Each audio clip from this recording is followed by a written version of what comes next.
नमस्कार साथियों। रोहित शर्मा और एमआई का विवाद दिनों पर दिन बढ़ता जा रहा है।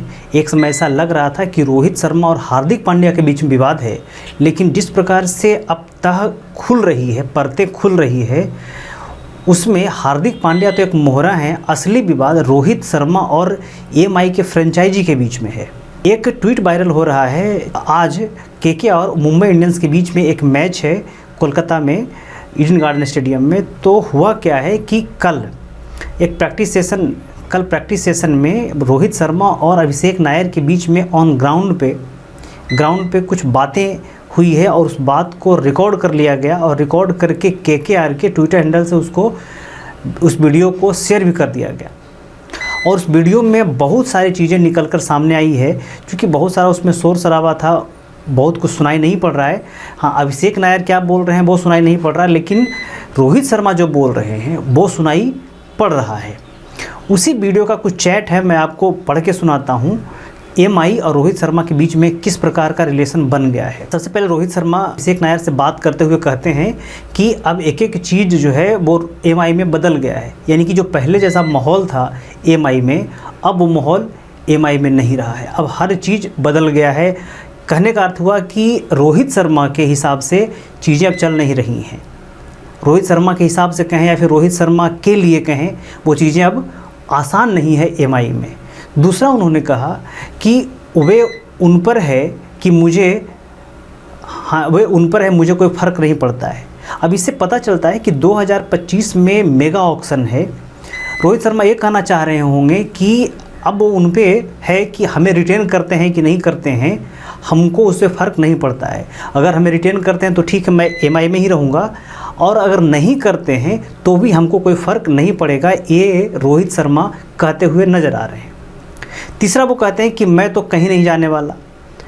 वो कहते हैं अभिषेक नायर से बात करते हुए कि मैं कहीं नहीं जाने वाला, क्योंकि मैं मुंबई इंडियंस में हूँ, रहूँगा, और मैं जब तक मुंबई इंडियंस से मुझे निकाला नहीं जाता, मैं कहीं नहीं जाने वाला।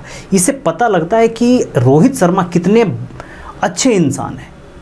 भाई, ऑन ग्राउंड पे भी आप देखिए या फिर ग्राउंड से बाहर देखिए, रोहित शर्मा एक गजब किस्म का इंसान है। मतलब एक सोचिए कि एक खिलाड़ी का अपने फ्रेंचाइजी के प्रति कितना लॉयल्टी है, ये रोहित शर्मा इस बात से प्रूव कर रहे हैं। आगे वो कहते हैं कि जो भी है मेरा घर है एमआई, मतलब जैसा भी है, मुझे रिस्पेक्ट मिले या ना मिले, मुझे कोई दायित्व मिले या ना मिले, एमआई रिटेन करे या ना करे, लेकिन फिर भी जो मुंबई इंडियंस है वो मेरा घर है और मैं अपने घर से नहीं जाना चाहता हूँ, ऐसा रोहित शर्मा ने कहा।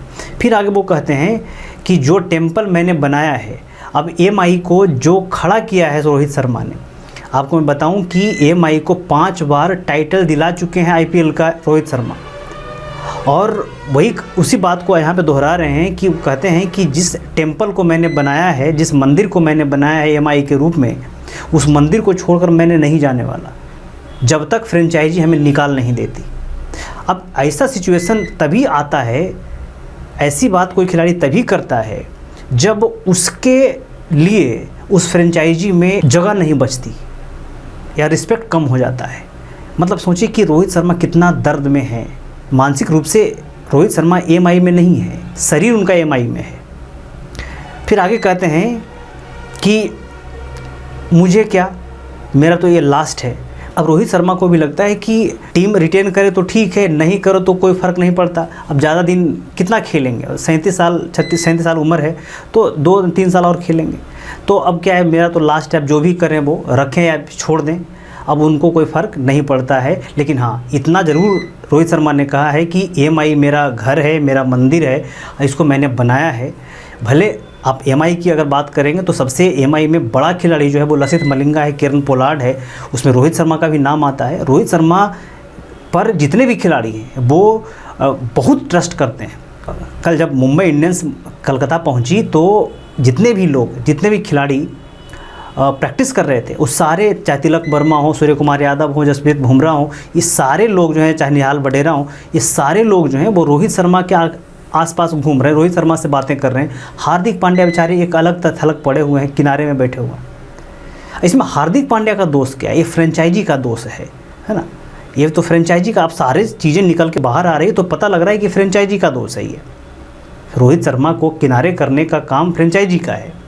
देखिए अब रोहित शर्मा के पास ऑप्शन क्या है, क्योंकि एक बार रोहित शर्मा से पत्रकारों ने पूछा था कि अगर मुंबई इंडियंस के अलावा किसी और टीम से या किसी और टीम की कप्तानी करना चाहते हैं तो वो कौन सी टीम होगी। तो रोहित शर्मा ने बहुत पहले ही कहा था कि हम केकेआर की कप्तानी करना चाहेंगे। तो अब रोहित शर्मा के सामने बहुत से दरवाजे खुले हैं, चूँकि अगले साल 2025 में मेगा ऑक्शन है। तो इसमें रोहित शर्मा को अगर मुंबई इंडियंस रिटेन नहीं करती है तो फिर और भी बहुत सारी टीमें रोहित शर्मा पर दांव लगा सकती है, जिसमें एक केकेआर नंबर 1 पे आता है, दूसरे नंबर पे डीसी आता है दिल्ली कैपिटल, तीसरे नंबर पे लखनऊ सुपर जायंट, जो कि अभी आपने देखा कि संजीव गोयंका का जो विवाद हुआ है केएल राहुल के साथ में, तो हो सकता है कि एलएसजी भी जाए रोहित शर्मा की तरफ। फिर राजस्थान रॉयल्स में तो संजू सैमसन है ही, फिर एक और भी ऑप्शन है वो है जीटी गुजरात टाइटंस, जो कि शुभमन गिल का परफॉर्मेंस इस बार बल्ले से तो अच्छा रहा लेकिन ओवरऑल कप्तानी उसने उतनी अच्छी प्रभावशाली नहीं रही, तो हो सकता है कि जीटी भी रोहित शर्मा को रख सके। लेकिन अब बात है कि रोहित शर्मा जाते हैं कि नहीं जाते, ये देखने का विषय होगा। फिलहाल तो विवाद अब धीरे धीरे खुल रहा है कि आखिर में मुंबई इंडियंस में सब कुछ अच्छा नहीं है। आप क्या सोचते हैं ज़रूर कमेंट करके बताइएगा।